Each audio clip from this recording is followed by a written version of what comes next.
Hello friends, good morning. നമ്മുടെ Kerala T V സീരിയലിലേക്ക് എല്ലാവർക്കും സ്വാഗതം. അങ്ങനെ അജയ് എന്ന് പറയുന്ന ദുഷ്ടനെ പൂട്ടാനുള്ള പരിപാടിയാണ് നമ്മുടെ ഹണി റോസ് ഇവിടെ നടത്തിക്കൊണ്ടിരിക്കുന്നത്. എന്നിട്ട് ഫോണിൽ വിളിച്ച് ആരെയോ നാളെ കാണാമെന്നൊക്കെ പറഞ്ഞ് ഫോണൊക്കെ കട്ട് ചെയ്തു. അത് കഴിഞ്ഞ് മരിയായിട്ടിരുന്നിങ്ങനെ സംസാരിക്കുകയാണ്. അജയ് ഇതുവരെ ഒന്നും അറിഞ്ഞിട്ടില്ല എന്നുള്ള കാര്യം പറയുകയാണ്. പിന്നെ ഉറപ്പായും അജയ് ഇതൊന്നും അറിഞ്ഞിട്ടുണ്ടാവില്ല, അറിഞ്ഞിരുന്നെങ്കിൽ ഉറപ്പായും അവൻ നമ്മളെ വിളിക്കുമായിരുന്നു എന്ന് മരിയ പറയുമ്പോൾ അവരുടെ അതൊന്നും അജയോട് പറഞ്ഞിട്ടുണ്ടാവില്ല എന്ന് പറയാം. അജയ് വീട്ടിലേക്കല്ലേ പോയത്, ഇനി എന്താ അടുത്ത നീക്കം എന്ന് ചോദിക്കുമ്പം അജയോട് വെട്ടി തുറന്ന് പറയണം, ഹിച്ചായൻ്റെ സമ്മതത്തോടെ ഞങ്ങൾക്കൊന്നിച്ച് ജീവിക്കണം എന്ന് പറയുമ്പോൾ അത് തന്നെയാണ് വേണ്ടതെന്നും ഞാൻ ബിസിനസ് ചവിട്ടിപ്പിടിച്ചത് അജയെ ഞാൻ വെട്ടിയ വഴിയിലേക്ക് കൊണ്ടുവരാനല്ലേ എന്ന് ഹണി ചോദിക്കുക.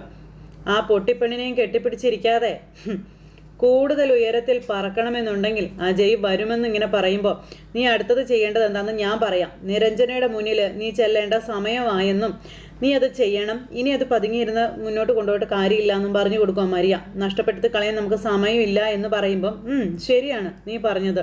നിരഞ്ജനയെ കണ്ട് അജയുമായുള്ള ബന്ധം അതെന്താണെന്ന് വെളിപ്പെടുത്തണമെന്നും മനസ്സുകൊണ്ട് ഞാൻ അതിന് തയ്യാറെടുത്ത് കഴിഞ്ഞെന്നും ഹണി പറയുമ്പോൾ നീ പെട്ടെന്ന് അവളെ വിളിക്കാൻ പറഞ്ഞു. ആ സമയത്ത് നമ്മുടെ നിരഞ്ജന ഇവിടെ അളകാപുരിയിൽ ഫോണിൽ സംസാരിച്ചുകൊണ്ടിരിക്കാം. സത്യമാണോ, അവൾ ഈ സിറ്റിയിലുണ്ടോ എന്നൊക്കെ ഇങ്ങനെ ചോദിക്കുക. അപ്പം നിരഞ്ജനയുടെ ആരോ കാര്യങ്ങളെല്ലാം പറഞ്ഞു കൊടുക്കുന്നുണ്ട്. അപ്പോൾ ഏത് ഹോട്ടലിൽ അവളുള്ളേ എന്നൊക്കെ ഇങ്ങനെ നിരഞ്ജന ചോദിച്ചു. ആ സമയത്ത് നിരഞ്ജനയുടെ എല്ലാ കാര്യങ്ങളും മറുതലക്കിലുള്ള ആൾക്കാർ പറയാം. അപ്പോൾ അപർണയ്ക്ക് വിവരം അറിയാം, അതുകൊണ്ടാണ് അവൾ മൂന വെച്ച് എന്നോട് സംസാരിച്ചതല്ലേ എന്നൊക്കെ നിരഞ്ജന ഫോണിലോട് ചോദിക്കാം.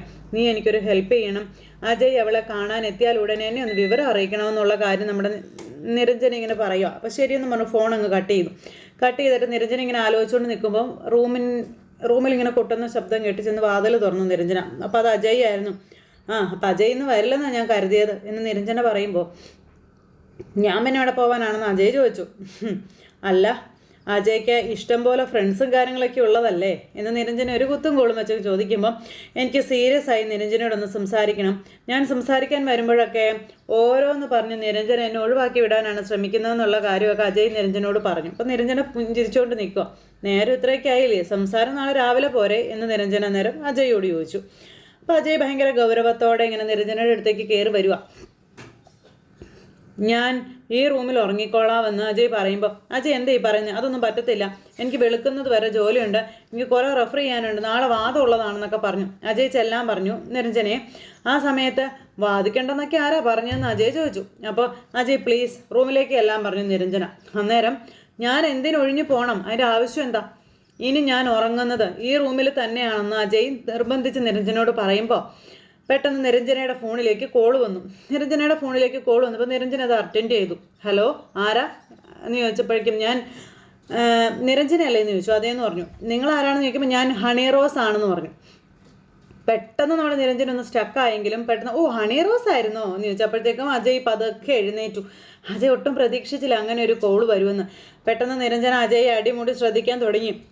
ബാംഗ്ലൂരിലെ ഹണി റോസ് അല്ലേ എന്ന് നിരഞ്ജന ചോദിക്കാം.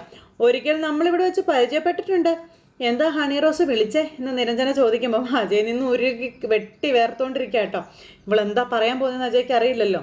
ഞാനിപ്പോൾ ഈ സിറ്റിയിലുണ്ട് എന്ന് ഹണി പറയുമ്പോൾ ഹണി റോസ് ഈ സിറ്റിയിലുണ്ടെന്നോ? എനിക്ക് വിശ്വസിക്കാൻ പറ്റുന്നില്ല.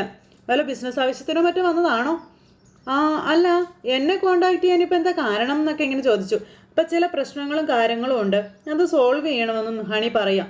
എനിക്കതിന് നിരഞ്ജനയുടെ സഹായം വേണം, അതിന് വേണ്ടിയിട്ടാണ് ഞാൻ വിളിച്ചതെന്നൊക്കെ ഹണി പറയുമ്പോൾ അയ്യോ, എനിക്ക് അത്തരം കേസുകൾ കൈകാര്യം ചെയ്ത് വലിയ പരിചയവും കാര്യങ്ങളൊന്നും ഇല്ല എന്ന് നമ്മുടെ നിരഞ്ജന പുള്ളിയോട് പറഞ്ഞു. ഹണി റോസിൻ്റെ പ്രോബ്ലം ആകുമ്പോൾ ബിസിനസ് ഓറിയൻറ്റഡോ മറ്റോ ആയിരിക്കുമല്ലോ. അപ്പോൾ ഹണി ഇതൊക്കെ കേട്ട് ചിരിച്ചുകൊണ്ട് ഇങ്ങനെ നിൽക്കുക കേട്ടോ. ഞാനേ അച്ഛൻ്റെ നമ്പർ സെൻഡ് ചെയ്യാം, അച്ഛനെ വിളിച്ചാൽ മതി, നിങ്ങൾ ഉദ്ദേശിക്കുന്ന കാര്യത്തിന് അച്ഛൻ മിടുക്കനാണെന്ന് പറഞ്ഞുകൊണ്ട് ഇങ്ങനെ നമ്മുടെ നിരഞ്ജന സംസാരിക്കുമ്പോൾ അജയ് നൈസായിട്ട് മുറിയിൽ നിന്ന് അങ്ങ് ഇറങ്ങിപ്പോയി. ഇനി അവിടെ നിന്ന പന്തിയല്ലെന്നവന് മനസ്സിലായതുകൊണ്ട്. അപ്പോൾ എനിക്ക് നിരഞ്ജനയോടാണ് സംസാരിക്കാനുള്ളത്, തികച്ചും വ്യക്തിപരമായിട്ടുള്ള കാര്യമാണെന്ന് ഈ ഹണി റോസ് പറയുമ്പോൾ വ്യക്തിപരമായ കാര്യമോ, അതിന് മാത്രമുള്ള ബന്ധമൊന്നും നമ്മൾ തമ്മിലില്ലല്ലോ എന്ന് നമ്മുടെ നിരഞ്ജന ഹണിയോട് ചോദിച്ചു. ശരി, നമുക്ക് നേരിട്ട് തന്നെ കാണാം, സമയവും സ്ഥലവും ഞാൻ അറിയിക്കാമെന്ന് പറയുമ്പോൾ okay thank you, good night എന്ന് പറഞ്ഞുകൊണ്ട് ഹണി അങ്ങ് ഫോൺ അങ്ങ് കട്ട് ചെയ്തു. പുറത്തേക്ക് ഇറങ്ങിയിട്ട് അന്നേരം തന്നെ ഫോൺ എടുത്ത് ഹണിയുടെ നമ്പറിലേക്ക് വിളിക്കുവാണ് നമ്മുടെ അജയ്. പക്ഷെ കിട്ടുന്നില്ല, ഹണി അത് അറ്റൻഡും ചെയ്യുന്നില്ല. അങ്ങനെ മൊത്തത്തിൽ കാര്യങ്ങൾ കോളമായി കിടക്കുവാണ്. ഈ സമയത്ത് പിന്നെ കാണിക്കുന്നത് നമ്മുടെ ജാനകിയും അതുപോലെ രാധാമണി അമ്മയും കുഞ്ഞും കൂടെ ഹോസ്പിറ്റലിൽ എത്തി. അപ്പോൾ ഇവരിങ്ങനെ ഡോക്ടറെ കാണാൻ വന്നിരിക്കുക. അപ്പോൾ നമ്മൾ എന്തിനാ അമ്മ ഈ ഹോസ്പിറ്റലിൽ വന്നിരിക്കുന്നതെന്ന് പൊന്നുകുട്ടി ഇങ്ങനെ ജാനകിയോട് ചോദിച്ചു. നമ്മൾ എന്തിനാ ഇവിടേക്ക് വന്നത്, അത് പൊന്നു മറന്നുപോയോ എന്ന് ചോദിച്ചു. അപ്പോൾ അവൾ കൊച്ചു കുട്ടിയല്ലേ മോളെ, കുറച്ച് നേരമായി ഇവിടെ ഇരുന്നപ്പോൾ അവൾ മുഷിഞ്ഞു കാണുമെന്ന് മേരിയമ്മ പറയുക. അപ്പം എല്ലാം ഇവളോട് വിവരിച്ച് കൊടുത്തിട്ടാണ് കൊണ്ടുവന്നതെന്ന് ജാനകി അന്നേരം പറയാം. അമ്മാമ്മ ഇന്ന് സംസാരിക്കും എന്നല്ലേ അമ്മ എന്നോട് പറഞ്ഞതെന്നുള്ള കാര്യം ഇങ്ങനെ പൊന്നുകുട്ടി ചോദിക്കാം. എന്നിട്ട് ഇതുവരെ അമ്മാമ്മ സംസാരിച്ചൊന്നും ഇല്ലല്ലോ, അതല്ലേ പൊന്നു അമ്മയോട് ചോദിച്ചതെന്നൊക്കെ കൊച്ചു ചോദിക്കും. അപ്പോഴും അമ്മ ഇങ്ങനെ പുറത്തോട്ട് നോക്കി ഇങ്ങനെ ഇരിക്കുക കേട്ടോ. അപ്പോൾ അച്ഛൻ ഡോക്ടറോട് സംസാരിച്ചുകൊണ്ടിരിക്കുക, അത് കഴിഞ്ഞേ അമ്മാമ്മയെ കൂട്ടിക്കൊണ്ട് പോകത്തുള്ളൂ കേട്ടോ എന്നൊക്കെ പറഞ്ഞുകൊണ്ട് ജാനകി കൊച്ചിനോട് പറഞ്ഞു. പൊന്നു തിടുക്കപ്പെട്ടിട്ട് കാര്യമില്ല, എല്ലാത്തിനും അതിൻ്റെതായ സമയവും കാര്യങ്ങളൊക്കെ ഉണ്ടെന്നൊക്കെ പറഞ്ഞു കൊടുത്തു. കൊച്ചിനെ സമാധാനിപ്പിക്കുമ്പോൾ അമ്മാമ്മയെ എന്ന് വിളിച്ചുകൊണ്ട് പൊന്നു അങ്ങ് ചെന്നു രാധാമണിയമ്മയുടെ അടുത്ത്. അമ്മാമ്മയ്ക്ക് ഇനി ഒരുപാട് കാര്യങ്ങൾ പൊന്നുവിനോട് പറയാൻ പറ്റുമെന്നും അമ്മാമ്മ സംസാരിക്കുന്ന എന്തോ ഒരു സൂത്രമേ അവിടെ ഡോക്ടർ ചെയ്യുന്നുണ്ടെന്നൊക്കെ പൊന്നുകുട്ടി ഇങ്ങനെ പറയുക. അപ്പോൾ അതൊക്കെ കേട്ടപ്പോൾ നമ്മുടെ രാധാമണിയമ്മ ഇങ്ങനെ ചിരിച്ചുകൊണ്ടിരിക്കുക കേട്ടോ. അതെന്താണെന്ന് പൊന്നുവിന് അറിയില്ല കേട്ടോ എന്നൊക്കെ പറഞ്ഞു. അമ്മാമ്മ നമുക്ക് അവിടെ പോകുമ്പോൾ കാണാം കേട്ടോ, അച്ഛൻ ഡോക്ടറോട് സംസാരിച്ചിട്ട് ഇപ്പോൾ വരും, അമ്മയെ കൊണ്ടുപോകുമെന്നൊക്കെ പറഞ്ഞു. അങ്ങനെ കുഞ്ഞ് ഇതൊക്കെ ആയിട്ട് പറഞ്ഞ് അവിടെ ഇരിക്കുന്നു. രാധാമണിയമ്മ എന്തൊക്കെ ആലോചിച്ച് അവിടെ ഇരിക്കാം. അത് കഴിഞ്ഞ് പിന്നെ നമ്മുടെ തമ്പിയെ പറ്റിയുള്ള കാര്യങ്ങളെല്ലാം നമ്മുടെ അബി ഡോക്ടറോട് പറയും. അപ്പോൾ തമ്പിക്ക് നല്ല ചേഞ്ച് വന്നിട്ടുണ്ടെന്നും പേടിയാണെന്നൊക്കെയുള്ള കാര്യങ്ങൾ.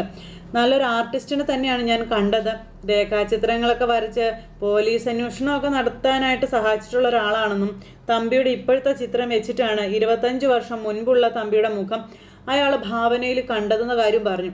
രൂപം ഒത്തു വന്നിട്ടുണ്ടോ എന്ന് അബിക്ക് ഉറപ്പ് പറയാൻ പറ്റില്ലേ എന്നിങ്ങനെ നേരെ ഡോക്ടർ ചോദിച്ചു. നല്ല മാറ്റം അയാൾക്ക് വന്നിട്ടുണ്ടെന്ന് അഭിറാം തന്നെ പറയുന്നുണ്ടല്ലോ. അയാളെ തന്നെ മറ്റൊരു വഴിക്ക് ഞാൻ ആ ചിത്രം കാണിച്ചു, അയാൾ തന്നെ അത്ഭുതപ്പെട്ടു പോയെന്നാണ് ചിത്രം കാണിച്ച ആളെന്നോട് പറഞ്ഞതെന്നുള്ള കാര്യം അബി പറയാം. എൻ്റെ പഴയ ഫോട്ടോ എവിടുന്ന് കിട്ടിയെന്ന് അയാൾ ചോദിച്ചു എന്നാണ് പറഞ്ഞതെന്ന് പറഞ്ഞു അബി. അങ്ങനെ ചോദിക്കണമെങ്കിൽ പിന്നെ സംശയിക്കേണ്ട കാര്യമൊന്നുമില്ലല്ലോ. അപ്പം അത് ശരിയാണെന്ന് ഡോക്ടർ സമ്മതിച്ചു കേട്ടോ. അങ്ങനെ തമ്പിയെ പറ്റിയുള്ള കാര്യങ്ങൾ ഇങ്ങനെ പറയാം. അതിനുശേഷം തമ്പി അന്ന് അമ്മയെ കാണാനായിട്ട് വന്നതും അതിനുശേഷം അമ്മയ്ക്കുണ്ടായ മാനസിക വിഭ്രാന്തിയും പിന്നെ അമ്മ അതിൽ കിടന്ന് ഓടിയ കഥകളും കാര്യങ്ങളെല്ലാം അബി ഇങ്ങനെ ഡോക്ടറോട് പറയാം. അത് കഴിഞ്ഞിട്ട് ഈ ഫോട്ടോ ഡോക്ടറെ കാണിച്ചു കൊടുത്തു. ഡോക്ടർ ഇത് കണ്ടു കഴിഞ്ഞപ്പം ജാനകിയോട് ഇതിനോടുള്ള സാധ്യതയെപ്പറ്റി പറഞ്ഞപ്പോൾ തന്നെ അഭി നടത്തുന്ന ശ്രമം ജാനകി എന്നോട് പറഞ്ഞിരുന്നു എന്ന കാര്യങ്ങൾ ഇങ്ങനെ ഡോക്ടർ പറയാം. ഈ എഫേർട്ടിന് ഫലം ഉണ്ടാകുമെന്ന് ഡോക്ടർ പറയുമ്പോൾ ഉണ്ടാവണം മേഡമെന്ന് അഭിയും ഡോക്ടറോട് ഇങ്ങനെ പറയുന്നു.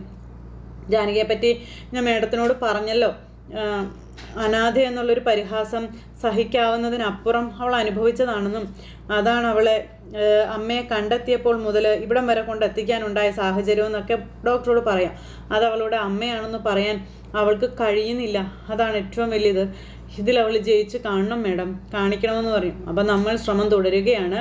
ഞാനൊരു സിറ്റുവേഷൻ ക്രിയേറ്റ് ചെയ്യുന്നുണ്ടെന്നും ഈ ഒരു പരീക്ഷണത്തിന് ഫലം കണ്ടില്ല എങ്കിൽ പിന്നെ എനിക്കൊന്നും ചെയ്യാനില്ല എന്ന് ഡോക്ടർ പറയാം. അതുകൂടി ഞാൻ അഭിറാമിനോട് ഓപ്പണായി പറയുകയാണ്. അപ്പം എനിക്ക് കാര്യങ്ങളൊക്കെ മനസ്സിലായിട്ടുണ്ട് മേഡം, ഇനിയെല്ലാം അവൾ വിശ്വസിക്കുന്ന ദൈവത്തിന് വിട്ടുകൊടുത്തിരിക്കുകയാണ് ഞാനെന്നും അഭി പറഞ്ഞു. അപ്പം ശരി അഭിറാം പോയിക്കോളും, ഞാൻ വിളിക്കാമെന്ന് പറഞ്ഞു. അങ്ങനെ അത് കഴിഞ്ഞപ്പോൾ പിന്നെ ജാനകിയെയും കുഞ്ഞിനെയും അമ്മയൊക്കെ കാണിക്കുന്നു. അമ്മയ്ക്ക് കുടിക്കാൻ വെള്ളമൊക്കെ എടുത്തുകൊണ്ട് കൊടുത്തു. നമ്മുടെ ജാനകി ഇങ്ങനെ ഇരിക്കുന്നു, അമ്മ വെള്ളം കുടിക്കുന്നു. അപ്പോഴേക്കും നേഴ്സ് ഇറങ്ങി വന്നു. അമ്മ ഇന്നാലും ഉഷാറിലാണല്ലോ, അപ്പോൾ മോള് കൂടി വന്നിട്ടാണോ എന്നൊക്കെ നേഴ്സ് ചോദിക്കും കേട്ടോ. അപ്പം ഞാൻ മോളെയും കൊണ്ട് വന്നോളാം എന്ന് പറഞ്ഞുകൊണ്ട് ജാനകി. അപ്പം നേഴ്സ് അങ്ങോട്ടേക്ക് പോയി. ഈ സമയത്ത് നമ്മൾ എന്തിനാ അമ്മയെ പോകുന്നതെന്ന് പൊന്നുകുട്ടി ചോദിച്ചു. അപ്പോൾ ഡോക്ടർ പറയുന്നത് പോലെ പൊന്നു അനുസരിക്കണം കേട്ടോ, അമ്മയെല്ലാം പറഞ്ഞു തന്നിട്ടുണ്ടല്ലോ, മോളത് ഓർക്കുന്നില്ലേന്ന് ചോദിച്ചു. അങ്ങനെ ജാനകിയും കുഞ്ഞും കൂടെ അമ്മയായിട്ട് സംസാരിച്ചിട്ട് അകത്തേക്ക് കയറി പോവാം. എൻ്റെ ദൈവമേ, ആ സമയത്ത് ആ കഷ്ടകാലത്തിന് ആ നകുലൻ അങ്ങോട്ടേക്ക് വരുന്നു. നകുലൻ വന്നു കഴിഞ്ഞപ്പോഴത്തേക്കും കൂടെയുള്ള ആൾ നകുലനോട് പറഞ്ഞു, ഇങ്ങനെ ധൃതി പിടിക്കല്ലേ, അങ്ങനെ ഇങ്ങനെയെന്നൊക്കെ പറഞ്ഞു. അപ്പോൾ നിൻ്റെ കൂടുതൽ ഉപദേശത്തിൻ്റെ ആവശ്യമൊന്നും എനിക്കില്ല, നകുലനോട് നിൻ്റെ ഉപദേശം എടുക്കണ്ടെന്നും പറഞ്ഞുകൊണ്ട് ഇങ്ങനെ ദേഷ്യപ്പെടുക. അവളെ തിരയണം, അവൾ വന്നുപോയ സ്ഥലങ്ങളിലും അവളുടെ നിഴൽ വീണെടുത്തെല്ലാം തിരയണം, തിരഞ്ഞ് നമ്മളെ കണ്ടുപിടിക്കണം എന്നും പറഞ്ഞുകൊണ്ട് ഇയാൾ ഭയങ്കരമായിട്ട് കിടന്നിങ്ങനെ ഒച്ച വയ്ക്കുക. ഈ നകുലൻ്റെ മുന്നിൽ അവൾ വന്ന് ചാടിയിരിക്കും, അതിന് സംശയമൊന്നുമില്ല എന്നൊക്കെ പറഞ്ഞു. വാടാ എന്നൊക്കെ പറഞ്ഞുകൊണ്ട് ഇങ്ങനെ അകത്തേക്ക് കയറി പോകുമ്പോൾ ഡ്രൈവർ ചേട്ടൻ പേടിച്ച് വരച്ചിങ്ങനെ നിൽക്കുക. അത് കഴിഞ്ഞ് പിന്നെ കാണിക്കുന്നതെന്ന് പറഞ്ഞിട്ടുണ്ടെങ്കിൽ ജാനകിയും അഭിയും കുഞ്ഞും കൂടി ഡോക്ടറുടെ അടുത്തേക്ക് ചെന്നു.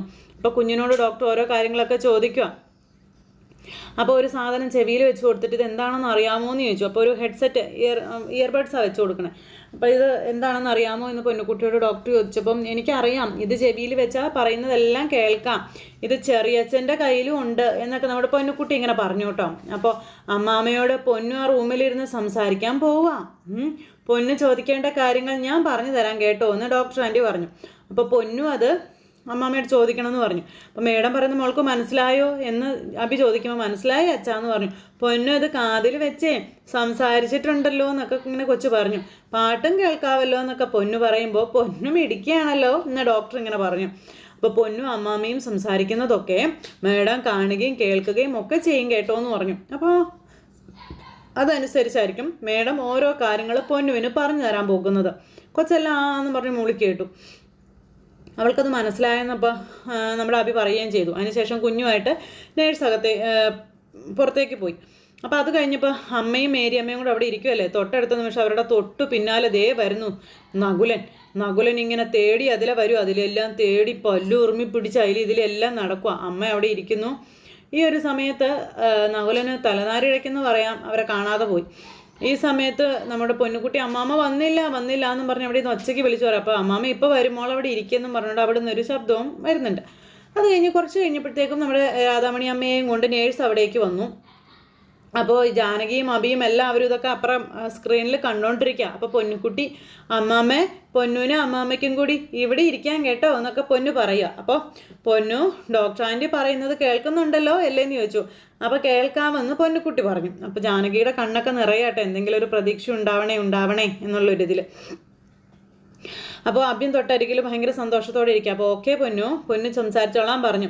അപ്പോൾ അമ്മാമ്മ എന്താ ആരോടും ഒന്നും മിണ്ടാതിരിക്കുന്നതെന്ന് പൊന്നു ചോദിക്കുക. അപ്പോൾ അമ്മാമ്മ ഇരുന്ന് ചിരിക്കുക കേട്ടോ.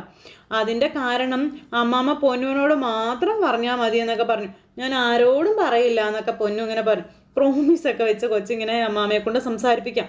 അപ്പോൾ അമ്മയുടെ ഭാവമൊക്കെ മാറുന്നത് ഇവരെല്ലാവരും ശ്രദ്ധിക്കുന്നുണ്ട്. അപ്പോൾ അമ്മാമ്മ എന്താ പൊന്നുവിൻ്റെ അമ്മയോടും മിണ്ടാത്തേന്നൊക്കെ ചോദിക്കണം. അമ്മയ്ക്ക് ഓരോ ചോദ്യങ്ങൾക്കും ഭാവവ്യത്യാസങ്ങൾ വരുന്നത് ഇവർ ശ്രദ്ധിക്കുക കേട്ടോ. പൊന്നുവിൻ്റെ അമ്മയ്ക്ക് അത് വലിയ സങ്കടമാണ്. അമ്മാമ്മയുടെ മോളാ ജാനകി, അമ്മാമ്മ ഓർഫനേജിൽ വെച്ചാ എൻ്റെ അമ്മയെ പ്രസവിച്ചതെന്നൊക്കെ പറഞ്ഞ് പൊന്നുകുട്ടി ഇങ്ങനെ അമ്മാമ്മയോട് പറയുക. അന്ന് അമ്മാമ്മയ്ക്ക് ഒന്നും അറിയില്ലായിരുന്നു, പിന്നെ അമ്മാമ്മയ്ക്ക് അസുഖമായിരുന്നു എന്നൊക്കെ പൊന്നു ഇങ്ങനെ രാധാമണി അമ്മയോട് പറയുക കേട്ടോ.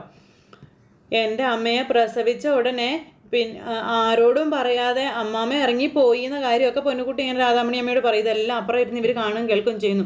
അപ്പം അമ്മാമ്മ ഒന്നും മിണ്ടുന്നില്ല എന്ന് പൊന്നുകുട്ടി ഇങ്ങനെ അവിടെ നിന്ന് പറയുമ്പോൾ അമ്മാമ്മ മിണ്ടാൻ വേണ്ടിയല്ലേ പൊന്നുകുട്ടി ഇനിയും ചോദ്യങ്ങൾ ചോദിക്കാൻ പറഞ്ഞു. അങ്ങനെ ജാനകിയും ഓരോന്നിങ്ങനെ ഇവിടെ ഇരുന്ന് പറയാം. അപ്പോൾ അച്ഛനെയും അമ്മയെ എനിക്ക് കാണാൻ പറ്റുന്നില്ല എന്ന് പൊന്നുകുട്ടി ഇങ്ങനെ അവിടെ നിന്ന് വിളിച്ചു പറയുമ്പോൾ അച്ഛാന്ന് പറഞ്ഞ് വിളിച്ചു. ദേ എല്ലാ കാര്യങ്ങളും അച്ഛൻ മോളെ പഠിപ്പിച്ചതല്ലേ, അത് മറന്നു പോകരുതെന്ന് അഭി പറയാം. ഇത് അമ്മമ്മയ്ക്ക് വേണ്ടിയുള്ള ട്രീറ്റ്മെൻറ്റാണ്. അപ്പോൾ അതെനിക്ക് അറിയാം അച്ഛാന്ന് പൊന്നുകുട്ടി ഇങ്ങനെ പറഞ്ഞു. എന്തിനാ അമ്മാമ്മ എന്നെ പിടിച്ചത് എന്നിങ്ങനെ ചോദിച്ചു കേട്ടോ. അപ്പോഴേക്കും രാധാമണി അമ്മയുടെ ഭാവമൊക്കെ മാറുന്നവർ ശ്രദ്ധിച്ചു. അമ്മാമ്മ മിണ്ടാതിരുന്നാലേ ഞാൻ പോകും കേട്ടോ എന്നും പറഞ്ഞുകൊണ്ട് പൊന്നുകുട്ടി ഇങ്ങനെ രാധാമണി അമ്മയോട് പറയാം. അമ്മയും പോകും, അമ്മാമ്മ തനിച്ചായി പോകുമെന്നൊക്കെ പറഞ്ഞുകൊണ്ട് ഇങ്ങനെ നമ്മുടെ പൊന്നുകുട്ടി ഇങ്ങനെ പറയുക. അപ്പോൾ അമ്മാമ്മയ്ക്ക് ഒരു മോളുള്ളപ്പോൾ എന്തിനാ അമ്മാമ്മ തനിച്ച് പോകുന്നേ, അമ്മാമ്മ എന്തിനാ വിഷമിക്കുന്നേ, ഇങ്ങനെ ആരും ഇല്ലാത്തതുപോലെ കഴിയേണ്ട കാര്യം എന്താണെന്നൊക്കെ പൊന്നുകുട്ടി ഇവർ പറഞ്ഞതുപോലെ തന്നെ പറഞ്ഞങ്ങ് ചോദിക്കുക. ദേ അമ്മാമ്മയെ നോക്ക്, ഞാനും അമ്മയും പോവും കേട്ടോ എന്നും പറഞ്ഞുകൊണ്ട് പൊന്നുകുട്ടി ഇങ്ങനെ പറഞ്ഞു. അപ്പോൾ അമ്മാമ്മ ഒന്ന് മിണ്ടെന്നും പറഞ്ഞുകൊണ്ട് ഇങ്ങനെ കൊച്ചു മാക്സിമം നോക്കി. പക്ഷെ രാധാമണി അമ്മ മിണ്ടിയില്ല. അമ്മാമ്മ ശരണാലയത്തിലേക്ക് പോയിക്കോളാനൊക്കെ നമ്മുടെ പൊന്നുകുട്ടി ഇങ്ങനെ പറയുക. അമ്മമ്മ മിണ്ടില്ലെങ്കിൽ ഇവിടെ നിൽക്കണ്ട, ഇനി പൊന്നു ഒരിക്കലും അമ്മാമ്മയെ കാണാൻ വരില്ല എന്നൊക്കെ പറഞ്ഞ് പൊന്നുകുട്ടി ഇങ്ങനെ ഇവർ പറഞ്ഞതുപോലെ തന്നെ എല്ലാം പറയണം. പൊന്നു പോവേ എന്ന് പറഞ്ഞ് പൊന്നു ഇങ്ങനെ പോകാൻ നോക്കുമ്പോഴും രാധാമണിയമ്മ ഇങ്ങനെ ഇരിക്കുക. അപ്പോൾ രാധാമണിക്ക് പ്രത്യേകിച്ച് മാറ്റങ്ങളോ കാര്യങ്ങളോ ചലനങ്ങളോ ഒന്നും സംഭവിക്കുന്നില്ല. ഇവരുടെ പരിശ്രമങ്ങളൊക്കെ വെറുതെ ആകുന്ന ഒരു സിറ്റുവേഷനും കാര്യങ്ങളൊക്കെ കാണിച്ചുകൊണ്ട് ഇന്നത്തെ കഥ അവസാനിച്ചു. അപ്പോൾ എല്ലാവരും കാത്തിരുന്ന് കാണണേ. എല്ലാവർക്കും നല്ലൊരു ദിവസം ആശംസിക്കാം കേട്ടോ.